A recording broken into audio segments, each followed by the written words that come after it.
তিনি লিখছেন, রাজু আহমেদ, ভাই আমি কুয়েত থেকে বলছি, বাড়ি মৌলভীবাজার। আমি আমার গার্লফ্রেন্ডকে অনেক ভালোবাসি। তাকে কিভাবে পাওয়া যায় বলে দাও। আচ্ছা, আপনি আপনার গার্লফ্রেন্ডকে কিভাবে পাবেন আমি বলে দেব। আশা করি আপনি আমার পরামর্শ ফলো করবেন। আপনি আপনার গার্লফ্রেন্ডকে পাওয়ার জন্য তার পরিবারের কাছে নক করেন এবং বলেন তাকে অনেক ভালোবাসেন, তাকে ভালো রাখবেন। এই পৃথিবীতে তাকে আপনার চেয়ে কেউ বেশি ভালো রাখতে পারবে না। এটা কনফার্ম করবেন যে আপনার মেয়েকে আমার চেয়ে এই পৃথিবীতে কেউ ভালো রাখতে পারবে না। সো আমার কাছে বিয়ে দেন। এই প্রস্তাবটা রাজি হয়ে আপনি আপনার গার্লফ্রেন্ডের পরিবারকে দিয়ে দেন এবং তাকে সম্মানের সাথে গ্রহণ করেন এবং জীবনে যতদিন বেঁচে থাকবেন তাকে ভালোবাসবেন, কষ্ট দেবেন না। যদি পারেন আমার এই ভিডিওটি তাকে পৌঁছে দিবেন। আমি তার উদ্দেশ্যে বলছি, রাজু ভাইয়ের প্রিয় মানুষ, রাজু ভাইয়ের মনের কথা শুনবেন। সে আপনাকে সেই দূর পরবাসে, প্রবাসে, দূর দেশে বসে এখনো ভালোবাসার কথা বলতে চায়। আজকে লাইফটার স্টার্টিং আমি কথাটা বললাম। আশা করি পৌঁছে দিবেন তার কাছে বার্তাটি। দর্শক, আমি চলে যাচ্ছি আন্তর্জাতিক খবরে। আমি কোনো লাভ গুরু নই। আমি আপনাদের কাছে খবরের মানুষ, খবর পৌঁছে দেওয়ার জন্য চেষ্টা করছি। আজকের সবচেয়ে বড় যে খবরটি সেটি কি জানেন? আমেরিকা এবার নিজেদের মধ্যে ঠুসঠুস শুরু করে দিয়েছে এবং বিনিময়ে তাদের ৭ টা প্রাণ ওপারে চলে গেছে। সেই খবরটা দিব।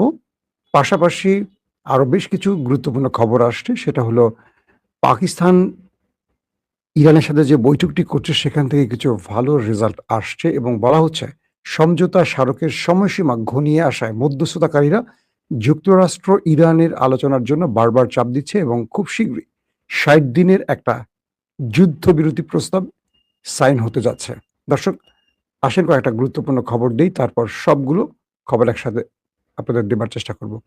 রবিবার সমঝোতা স্মারকের ৬০ দিনের সময়সীমা শেষ হতে চলায়। রবিবার ৬০ দিনের যে সময়সীমা শেষ হচ্ছে, সেটাকে কন্টিনিউ করার জন্য পাকিস্তান, যুক্তরাষ্ট্র ও ইরানকে আলোচনার টেবিলে আনতে এবং শান্তি প্রক্রিয়াকে ব্যাহত করার প্রচেষ্টা প্রতিরোধ করতে কাজ করছে বলে দেশটির পররাষ্ট্র মন্ত্রণালয় জানিয়েছে।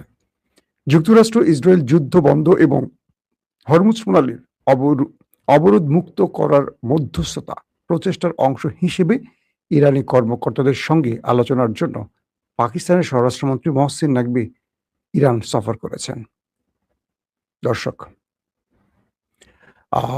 মার্কিন প্রেসিডেন্ট ডোনাল্ড ট্রাম্প বলেছেন ইরানের সঙ্গে পরিস্থিতি ভালো চলছে। জয়েন্ট বেস অ্যান্ড রোজে সাংবাদিকদের তিনি জানান, মার্কিন বাহিনী হরমুজ প্রণালীর সম্পূর্ণ নিয়ন্ত্রণে রয়েছে।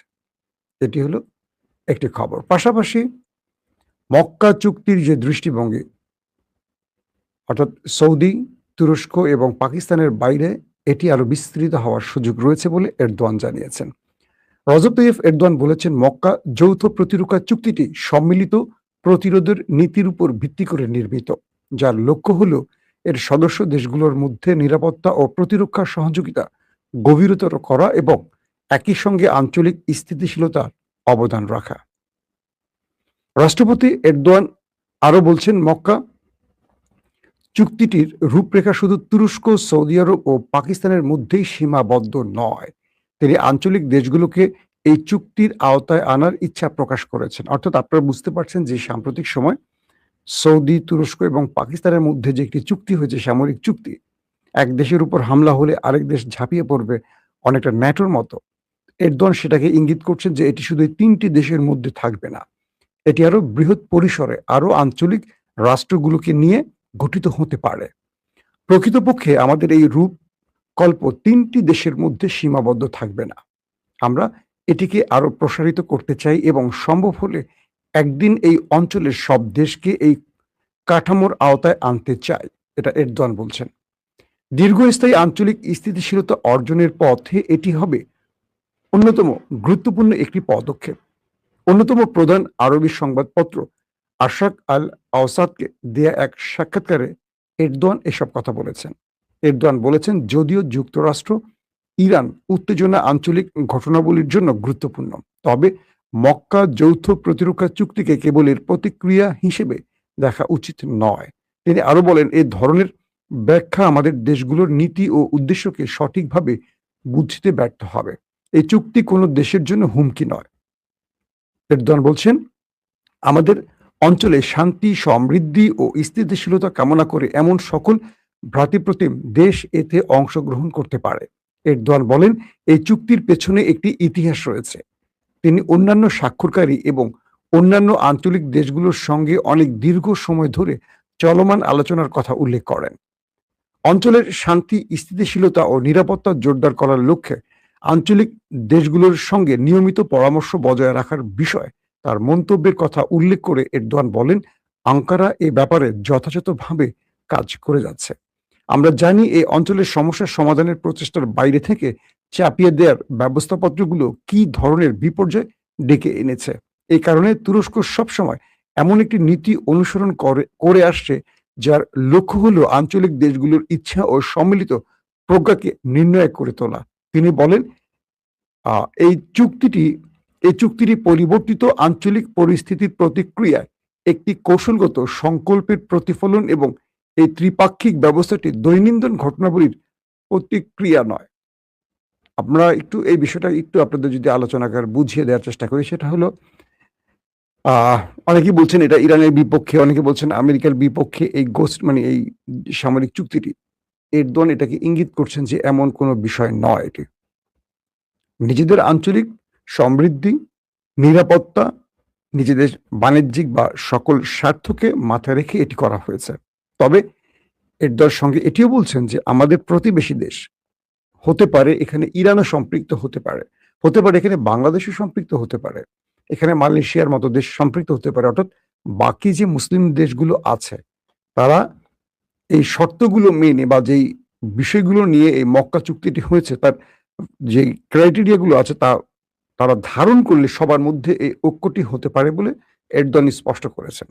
এবং বলা যাচ্ছে যে এটি সবচেয়ে বেশি থ্রেট হবে ইসরায়েলের জন্য।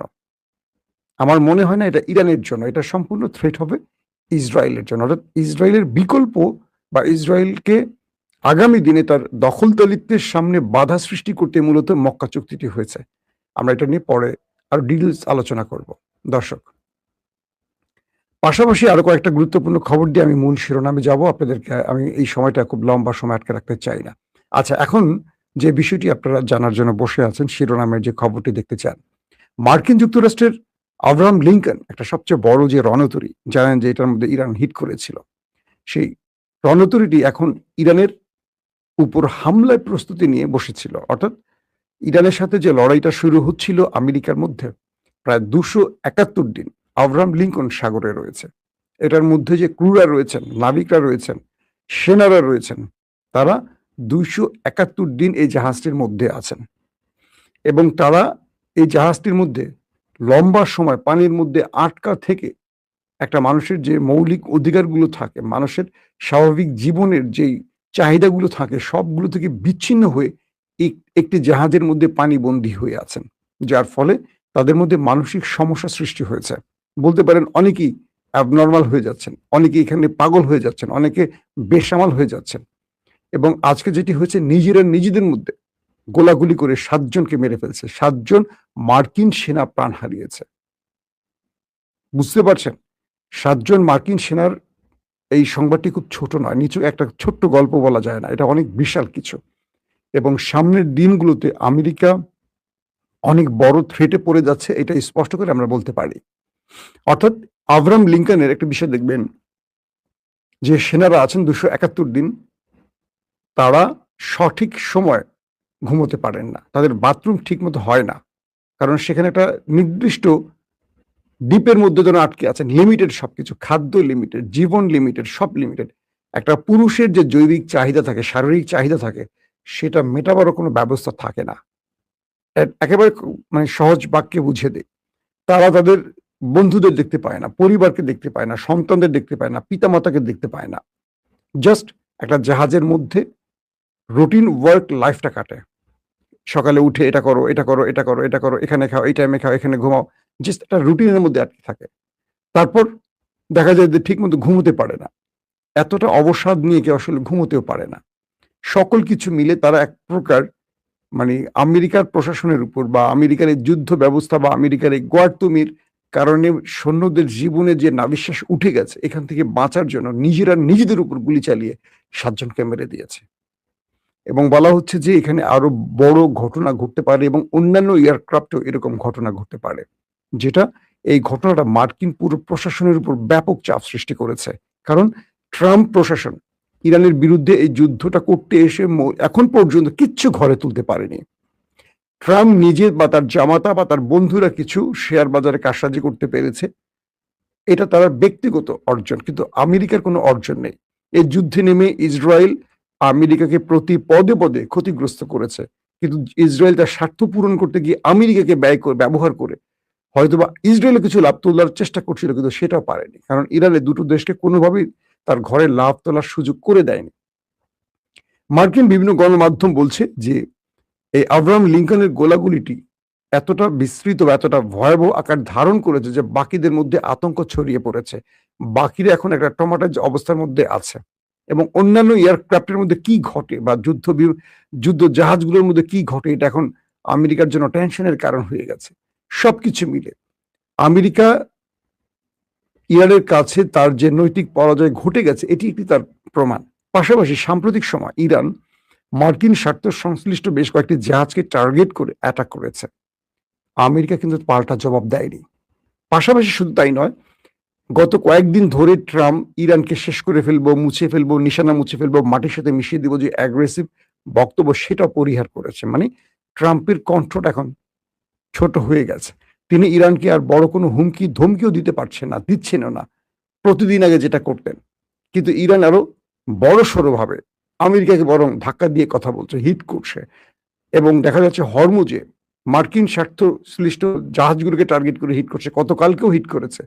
আমেরিকার পাল্টা জবাব দিচ্ছে না। আগে যেমন পাল্টা জবাব দিয়ে ইরানের মধ্যে অ্যাটাক করতে, এখন সেটা করছে না। তার মানে এক প্রকার বোঝা গেছে যে ইরানের কাছে আমেরিকা বড় রকম পরাজয় মেনে নিয়েছে। এখন আমেরিকার সামনে এই যুদ্ধটা বন্ধ করে তার বাড়ি ফিরে যাওয়া ছাড়া আর কোনো বিকল্প পথ খোলা নেই।